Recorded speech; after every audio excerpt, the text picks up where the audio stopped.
Hello, I'm Charlotte and this is Books and Bargains.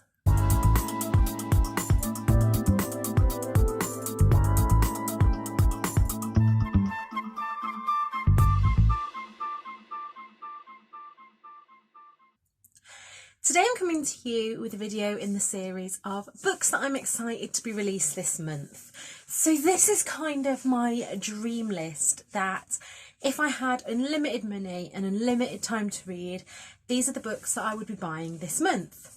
Now last month I did this in order of when they were being released, and this month I'm going to break these up into categories. So I've got some non-fiction, some middle grade, some adult and YA romance, contemporary and thriller. This isn't perfect. I still don't fully know where to put a couple of the books, but I thought I could do a timestamp below. So if you're just after a certain genre, you can skip to that genre. So yes, let me know below whether you like this format or whether you preferred the order of release. And like I say, these are all the books that if I had unlimited funds and unlimited time to read, I would be rushing out to get in my collection. So let's get into the genres. First up, I'm going to talk about non-fiction. And the first book that I've got on my list is The Courage to Care by Christy Watson. This is out in hardback and paperback this month. I'll pop the date somewhere on the screen. I will say that I've read Christy's first book, The Language of Kindness, and I was a little bit on the fence about it. It was good, but it didn't grip me in the way that other medical memoirs have.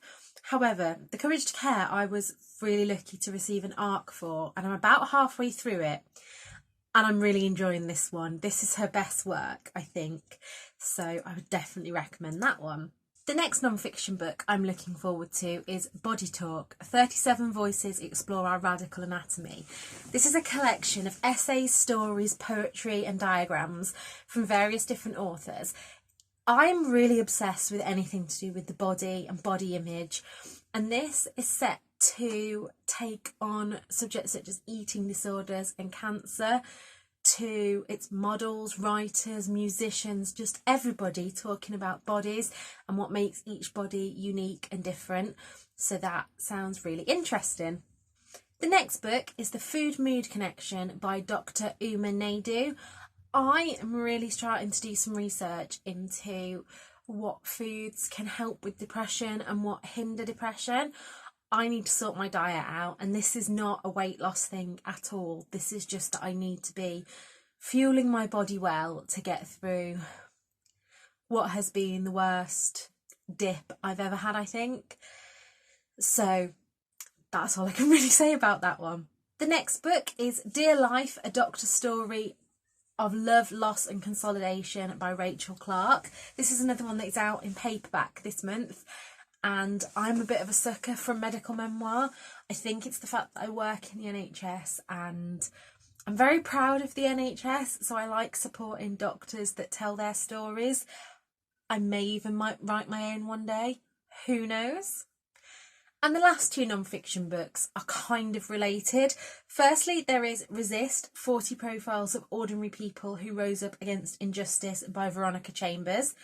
And also She Speaks, Women's Speeches That Changed the World by Yvette Cooper. If you saw my August haul, you will know that She Speaks I pre-ordered that book. And both these books are just, again, short essays of people that have changed the world. And I really want to get more into activism and make a difference, I guess. So both those books look really good. On to the middle grade now, and the first one is The Witches graphic novel by Roald Dahl and Penelope Bagiu. I read Brazen earlier in the year by Penelope Bagiu, and I was just really, really blown away by the artist style. I thought it was brilliant, and then when I saw this book was coming out, I was like, I need to have that in my collection. The Witches is my hands down favourite Roald Dahl book, film, anything. So I need to pick up the graphic novel for that. Next we move on to romance, and the first two I've put as YA/older teen because yeah, the first one. So basically, the first one is Jacqueline Wilson's Love Frankie, which is the first Jacqueline Wilson book to focus on a gay character. Now, from my research, I feel like this is kind of one of Jacqueline Wilson's older books, kind of in the, you know, Girls in Tears girls series. So it seems to be more older teens, which I know is not quite young adult, but that's where I've put it. And then also this month is Breathless by Jennifer Niven. I was very kindly sent a copy of this on NetGalley, but unfortunately didn't get round to reading it in August. This is a tale of first love and the heartbreak, I guess, that comes with a first love. The main character is exiled with her mother to a remote island with no phone, no Wi-Fi or anything. And then she meets Jeremiah and things go from there. So looking forward to getting round to reading that one. So going on to romance now, and the first 3 that have been released are actually books that I have read and would definitely recommend because I loved them. The first is Cowgirl by Kirsty Ayer. I read this a good couple of months ago now, thanks to NetGalley. I literally just requested it because the cover is this girl in a cow print onesie, and I used to have a cow print onesie, don't have it anymore, it got far too small for me. However, this is a story, I would say that it's a little bit like Sophie Kinsella's My Not So Perfect Life, where a girl has moved from a farm in rural Derbyshire to London and is almost trying to reinvent herself as more of a city girl than a family farm home girl, until one day she goes back home. I'm trying to think what happened without giving too much away. She goes back home to help out on the farm there and ends up staying longer than she thought. This is a sapphic romance, which I didn't know going into it. There was nothing from the cover or anything that made me think that, and it was just what I needed. It was lovely. The second one that I've already read is Accidentally in Love by Belinda Misson. This one is about a young artist who gets screwed over for a promotion at the beginning of the book and decides that she's going to leave her job and go it alone. And yeah, it's a really good romance along the way. And the last one that I've already read is Our Story by Miranda Dickinson. I bloody love this one. This is set in Birmingham, and if you didn't know, I grew up in Dudley, which is near Birmingham. Birmingham was like my main city, and so just everything about this book was so brummy that I was in love with it. The romance was great, and actually everything that happened around the romance was great, so definitely pick that one up.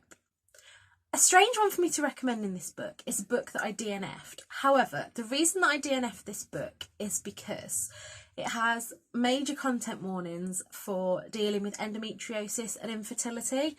And at the time that I picked it up, obviously I have had major surgery this year due to those things, and I just couldn't read it at the moment. However, it is one that I want to pick up in the future because even from the little bit that I did read, I could tell that it was brilliantly written. It was just that the subject matter wasn't for me at the time. And that's The Life We Almost Had by Amelia Henry.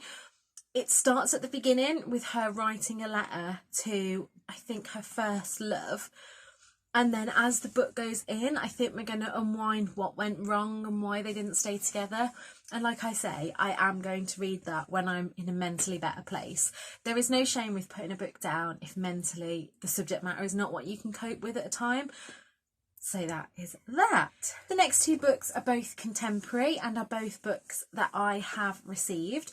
The first is Emma Cooper's If I Could Say Goodbye, and I haven't read this one yet. I started reading it last night, and when our protagonist's sister is unexpectedly killed, she goes on a bit of a journey trying to, I guess, kind of live up to her sister's memory. And just do the things that her sister never got to do. It's been marketed as for kind of fans of Jojo Moyes and Cecilia Ahern's writing, so I'm looking forward to getting into that.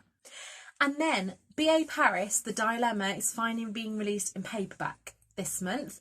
I read this at the tail end of last year and really, really loved this book. Everything in this book is happening in real time as we're reading it, so it all happens over one evening. And I've never read anything like that before, and I didn't think that I'd have enjoyed it. But B.A. Paris manages to get so much emotion into it, and so many, I wouldn't even say twists, so many kind of secrets, and you really fit, well, I really felt anyway, that I was inside the character's head as they were dealing with guilt and things that they wanted to say, things they didn't want to do, you know, their selfishness, but was that justified? Who am I to judge? But yeah, this book, if you like books that are set in real time and really character driven more than plot driven, this book is definitely for you. And the last two on my list this month are both thrillers. I said in my book haul that I've been a bit off thrillers lately, which is probably why there's only two here compared to all the romance.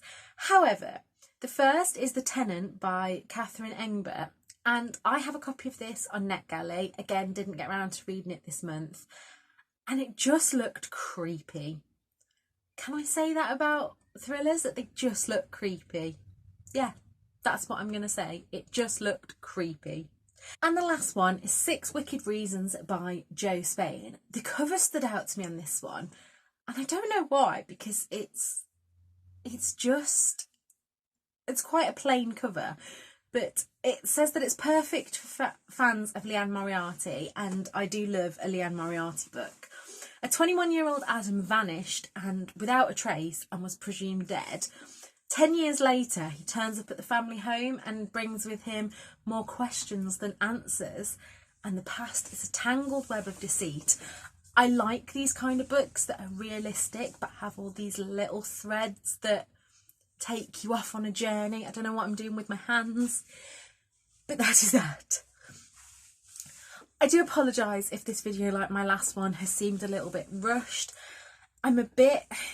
Because I'm so up and down at the moment, I think I've said before, it's like being tired but wired.